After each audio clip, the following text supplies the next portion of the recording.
I've told all my stories in the books. Yeah, I don't know. I was always a seeker from early childhood.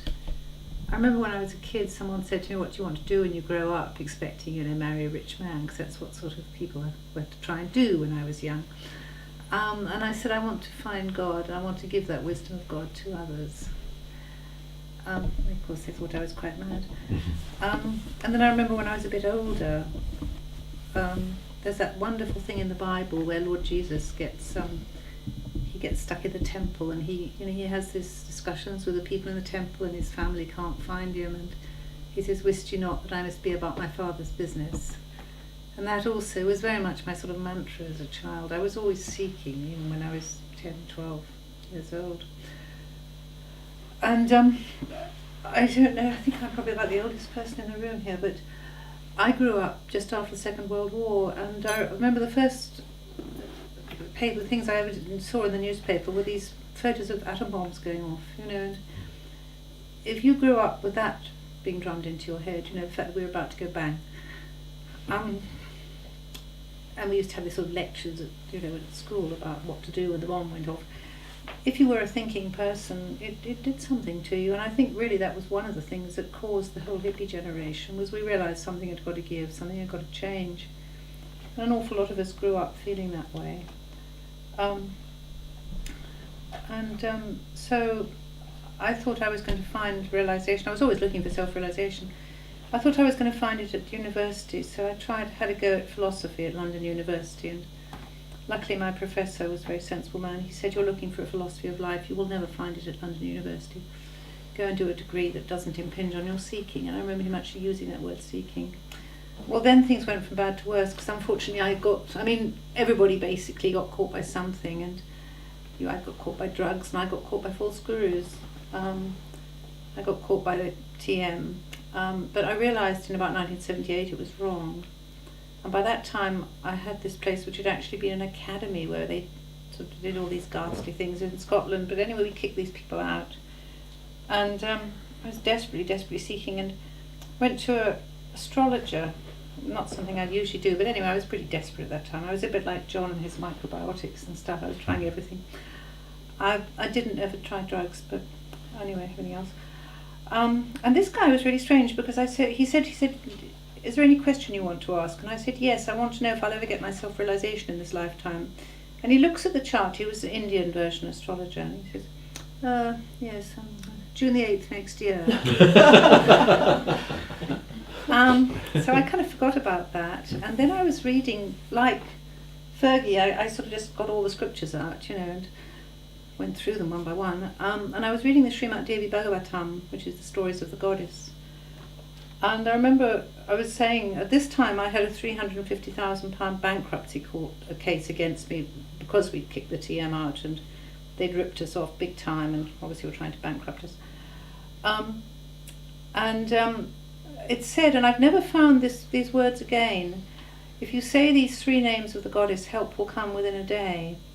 And the next day a letter came through the post. I was living in Scotland, in Perthshire, and it was a letter from David Prohl with a photograph of Shri Mataji, the classic photo, and he just said, "You must come and see this lady, she is your only hope."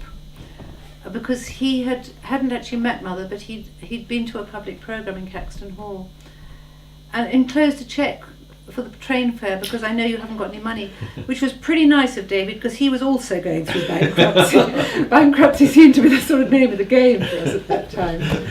And so anyway, there was David, who'd given me his probably last 35 quid.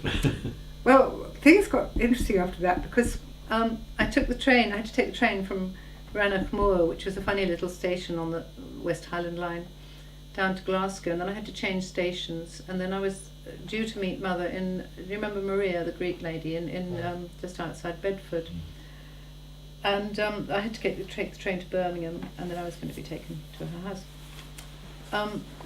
So I get to Rannoch station, and there was this one man who was the porter, the station master, and everything else combined, in the middle of the moor, this tiny station, and I said, "I've got to get to Birmingham," and he said, "Well, you're not going to make it, because the train from Fort William's 3/4 of an hour late. It's going to be later by the time he gets to Glasgow." And I said, "I've just got to make that train. I've got a really important meeting." So he said, well, don't worry, I'm the station master of Rannoch, although I'm the only person here. I'll ring up Glasgow, the train station for the trains going south, and I'll tell them that there's a really important person and that she has to, you've got to hold the train. And this was in the days when British Rail owned the railways, and they did not hold trains for nobody.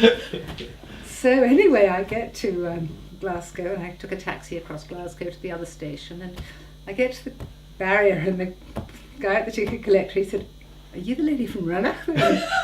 I said, "Yes." He said, "You get on that train." He said, "They'll have your guts for gaiters if they know who you are." This entire express train had been held up for an hour for me. So at this point I knew something unusual was happening. So anyway, then I got to Birmingham station, and Ballacanason picked me up, and he had this funny little red Mini which he had in those days, and he drove me very sweetly and kindly to Maria's house. And it was a lovely summer day, June the 8th, of course. I didn't realise this till afterwards. The door, I remember the door of her living room was open. It was smaller than this, the living room. You remember we went there for Ganesh Puja in 82, Bergie? Got photos of you then. Quite a small living room. Anyway, she had a sort of garden door at the back, and I remember, and Felicity was there. And I remember sort of hovering at the back, and I just looked at Mother, and she was sitting on the sofa with the window behind her, and she was wearing a beautiful red sari. You know, she had so much hair in those days. And I just remember thinking, my God, this is who I've been looking for all my life. What went wrong, you know? Where did I get waylaid? And I just thought, this is the one. And she just said, come here. And I remember just walking straight up to her and kneeling at her feet and putting in, she used to have us put her head, our forehead on her feet, which I did. And then she sort of would put her toes up a little bit, indicating for you to sort of sit up in front of her. And that's right. And while I had my head on her feet, I mean, there was, forget Chakra Charlie, forget the introductory talks. I mean, it was just straight to Mother's feet. And when I was on her feet, I saw this image of a lady riding on a tiger with this wonderful hair and red sari and with all these weapons in her hands. You see, it was Durga, but I didn't I sort of realised because I knew quite a bit about the Indian tradition. But Mother said to me, she said, what did you see? And I said, I saw a lady with, on a tiger, and she had all these weapons, and she had this wonderful hair, and she had this red sari. And she looked at me and she said, yes, that's me, but in another lifetime you're very super conscious. And that was my introduction to surgery. So I had no problems, like most of the people in this room, realising who I was in front of. But there were considerable problems after that. I would like to say one thing about Greshner, actually, though, which came to my head. When we got Chelsham Road, sometime later, I had enough money down to £150. I mean, if we have time I can tell a bit about that story, but literally I bought that place for cash with 10p in the bank, because again there was this bankruptcy court sitting on my head, but somehow I managed to get enough money to buy Chelsham Road for cash. It was £41,000, rather cheap compared to what it's worth today, and none of us had any money, and Mataji wanted to come, you see, because we had this Bhumi Puja, and we just didn't have the money to buy any money for food. And I clearly remember, I don't know if you remember this, but I remember sitting around the kitchen table upstairs there, and I was saying, what are we going to do? Because none of us got any money. We've got to buy enough money for a meal, because the people are all coming and Mother's going to expect a meal. And Greshner disappeared that afternoon. And I remember you coming back and putting £100 on the table, which was quite a lot of money in 1980. And it was enough for us to buy the food. And I said, Greshner, where on earth did you get that money? Because you were an illegal immigrant at that point, working with no work permit. I mean, the rest of us could at least go on the dole if things pushed on the shove. And Greshner said, well, I took my bracelets to the gold exchange. And of all of us, you were the one who came up with the money for that first food. And I shall